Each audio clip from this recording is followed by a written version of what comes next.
Barry Windham was our agent, who I've always been a big fan of his work.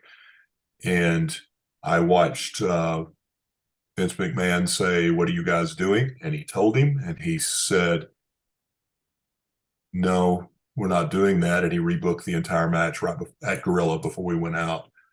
And then in retrospect, I looked at it and went, "Wow, he's absolutely right about Oh, everything he wow. said." And of course, why would he not be? Because but, and then I came back through the curtain, and the first person to meet me and shake my hand on what a great job I did of getting my butt whipped was Dusty Rhodes, who said, "That's a great job.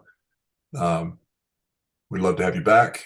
And I was called this kid Tim Storm on on by Taz on the announce table, which still makes me laugh because I think I was, what if it was 2007? I was in my 40s. So That's great.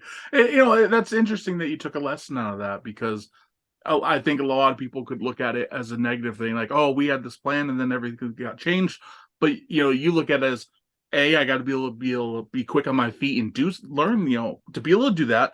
But also, you have the mindset of, okay, why do they want it changed, and what positives came from that? Like that's well, and let's be honest, it just changed the way I was getting my butt kicked. So yeah, that's true it too. didn't change it. It didn't change a ton. It was, I mean, it was on presentation things on here's what, I mean, at the time, I think he was using some type of, I don't know, some kind of chop, but he would make the big V to chop you.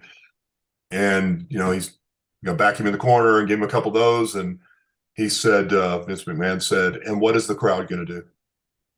The crowd's going to go, woo." And everybody in the arena is now thinking about somebody besides you that's in the ring. Oh, that's an interesting point. I know. And I went, okay, let's learn. Yeah, never would have thought about that. I mean, it's a great point though. That's, I guess, I mean, he's why he's been at the top for so long. That's always been his reputation too. Like he might not necessarily always be like the big ideas guy, but if somebody comes up with an idea, he knows how to tweak it to get that, to make it that much better. And apparently Triple H has that same magic too, so that's always good to see. Yeah. I mean, I took the whole thing as a learning experience. And I mean, everybody looks at it as an opportunity. And I definitely got somewhat of an opportunity from there that just didn't work for where I was in life.